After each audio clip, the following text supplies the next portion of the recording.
Hey guys, and welcome back to Game Review with your host TTV9. Today we will be reviewing another great game, Ghost of Tsushima. This game piqued my interest at release, both on PlayStation and PC. So without further delay, let's dive right in. Ghost of Tsushima, developed by Sucker Punch Productions and published by Sony Interactive Entertainment, was released on the 16th of May 2024 onto Steam, the main port for games available on PC and PlayStation. Quite unsurprising due to the publisher also being the company that makes the PlayStation consoles. One of the best RPG hack and slash games at release, and particularly based on real events. Ghost of Tsushima took a lot of hype at release due to the in-game features that made character interactions look way more interesting and realistic, which helped this game accrue a large following even before its release. I can definitely vouch for this, as I was a large part of this following, and I was anxiously awaiting for this game to release, both on PlayStation and on PC. Until recently, this game was a standalone project that Sucker Punch indulged in, which partially recreated the history of actual events that happened in Japan when the Mongols tried to invade. Obviously, this was exaggerated for the cinematic effect of the game, but it still had some resemblance of what actually happened. Recently, Sony announced that a sequel is being made now, which makes Ghost of Tsushima the first of two games. I have quite mixed feelings over this game, but having invested 20 plus hours into this game, I can definitely give you a substantial review on it, but more on my opinion later. Ghost of Tsushima has an amazing story that puts you in the perspective of Jin Sakai, a samurai warrior who must protect his homeland against the overwhelming forces of the Mongol Empire, against almost impossible odds. As his island is overrun, he finds himself adopting new and unconventional tactics to fight against his oppressors. The narrative structure of this game is separated into three different acts, each presenting a side in development to Jin's journey throughout the game, and how he becomes what his island needs in order to save his people.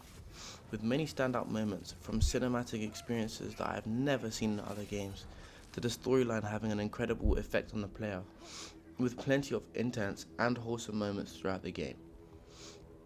Even down to the characters that you interact with during Jin's journey, complexities don't just stop there. With each mission that you interact with, the more protagonists you learn about, even with more of their backstory being revealed once you complete their missions, which benefits you in a large variety of buffs like better armor or even charms that can greatly change combat, and in some cases can be the difference between life and death.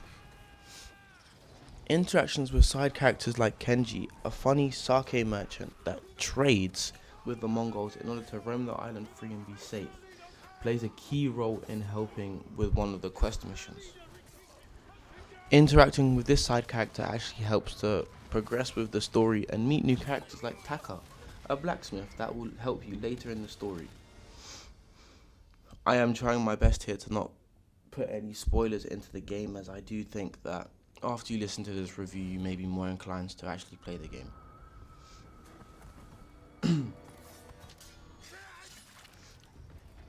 Even antagonists have a backstory that you can learn about by completing outposts and picking up Mongol artifacts.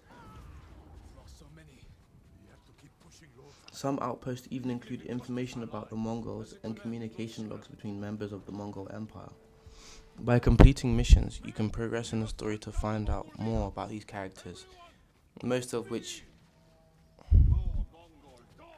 you can recruit to aid you in your last stand against the Mongols. Well-developed characters are one of the key features in Ghost of Tsushima. In your last stand against something that's... Whoa.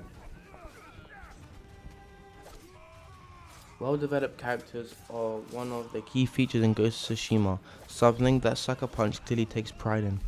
In these detailed character interactions, the animation, content, and quality are most certainly engaging, with some conversations having the potentiality to lead to a variety of different responses and further immersive interactions with other NPCs. Most of the time, having these different opinions that you can choose from can take the story in slightly different ways. Following the many quests to find help for your journey, interactive elements like surveying, searching the surroundings for a variety of reasons like strategic placement for attacks, or searching looking through a variety of trail types, e.g., blood, footsteps, or arrows to find something or someone, can provide that next level immersion and engage players in a range of ways.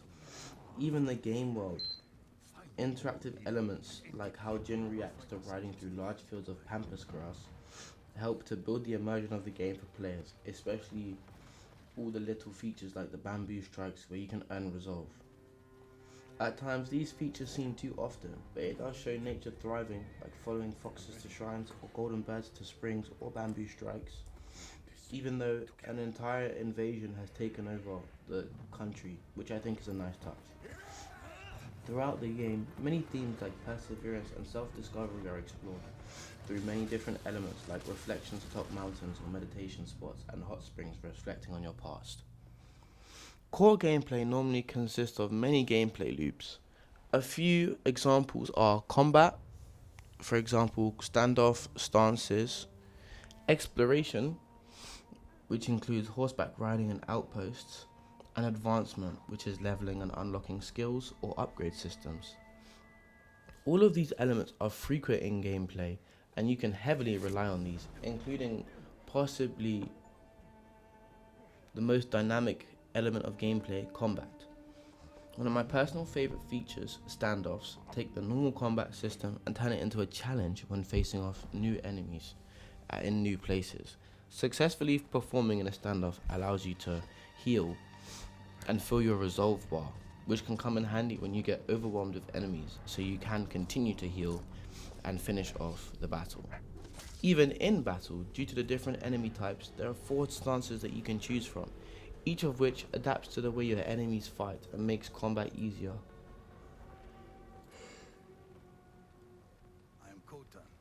On both controller and PC, the controls mapping is relatively standard to any other fighting game with a WASD structure. In my personal opinion, as I'm relatively new to PC games and the control layout, I would say that some of the controls are hard to remember at times, but it is still quite easy to learn. Between the 4 difficulty levels, the level of challenge that you choose for yourself is equally distributed by names correctly. Of course, this is my own opinion, but my opinions are backed from my experience playing this game. And unless you mistake your ability level or let your ego get the better of you, your selected ability level shouldn't be a problem. An improvement on existing game mechanics that I've seen is definitely the interactions with NPCs during quests or engaging in conversations with characters. One thing that I've noticed is that the scenes looked a lot more realistic due to sweat particles on the characters' faces during conversations, and carrying there also. When you roll to dodge, if you roll outside on the grass, you can eventually become fully covered in mud, which is quite cool, I think, and I haven't seen a feature like this in other games. The only thing that I have a bone to pick with is the sweat particles that are visible during NPC conversations. Almost always, you can see that the character's sweat patches follow a perfect pattern, regardless of the weather or situation that they're in. Now, I can understand if it was every other interaction, but this is getting ridiculous. Another strong point for Ghost of Tsushima is the visuals. With incredibly high quality and realistic graphics, everything from the grass and wildlife to the characters and armor is incredibly detailed, with the emphasis on these features to increase immersion and make you feel as though you really are Jin Sakai. Even the art direction of the game makes you feel as though you're living in 13th century Japan, especially from the structure layouts and accessories in game.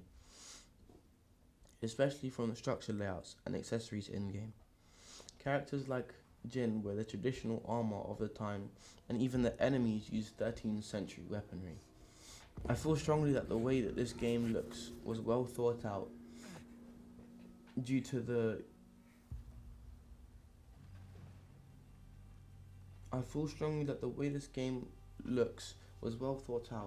even down to the UI fitting with the time period aesthetic, whilst maintaining the informative nature that it needs to be to maintain smooth gameplay. Unless you have a decently performing PC or a PS4 as a minimum, this monster of a game will absolutely tear up your console without even being able to run at a solid 30 FPS.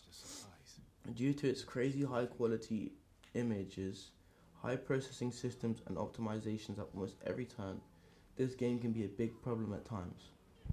Although in the time that I've played this game, I haven't encountered any bugs or glitches, many have reported, many have been reported, and a few patch updates have been released in the past to rectify these issues. So as far as I know, there's not issues with the game since the last patch update. Another highly memorable aspect where this game shines exceptionally is the soundtrack. Not only is the music memorable and fitting for this genre of game, but the soundtrack also contains a lot of classical Japanese instruments to set the scene well and really immerse players into the Ghost of Tsushima world, thanks to Shigeru Umebayashi and Ilan Eshkeri. I also think that the soundtrack enhances the atmosphere in a range of different settings with quiet and gentle music when you are resting or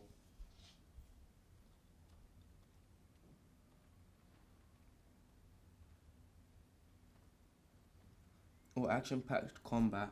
The soundtrack has a variety of different songs for both. It enhances the atmosphere and in my opinion, it makes the game what it is. Similarly, the sound effects have many different effects, especially in diverse situations.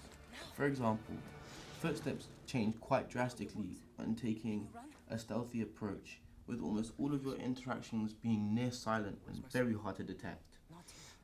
However, walking or running normally still makes a sound and can sometimes increase intensity of battles at times, especially when you can hear lots of footsteps coming towards you. My favourite though is definitely the weapon sound effects. There's just so much depth and quality to them.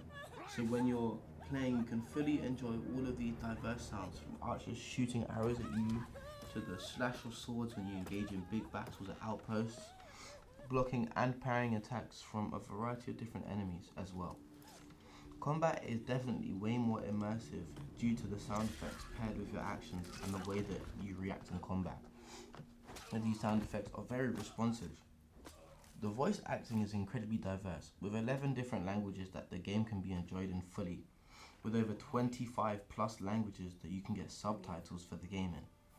I think that the casting for these voice characters is a great feature of the game, with the characters' voice lines fitting with gameplay, and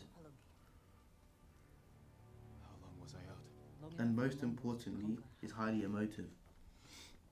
The emotion that you hear behind these lines really convey the feelings of the characters, and at times helped me to relate to what they were feeling, even in cutscenes from when the characters like Jin were younger.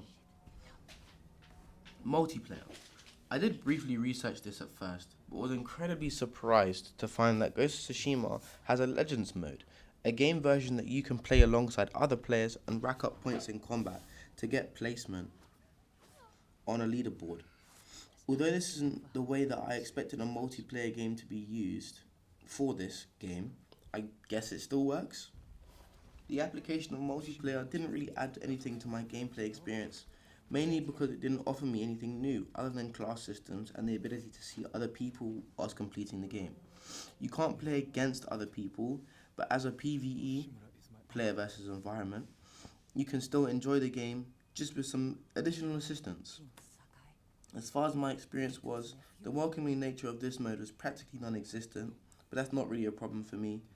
And due to no online matchmaking features, latency didn't really affect me and gameplay was still pretty stable. For the game's price, I think the content is there. Although the upgrade to the deluxe edition is not worth the money, in my opinion, with only a new armor, skins, and a slightly different coloured horse. I most certainly do not think the increase in money is worth it at all.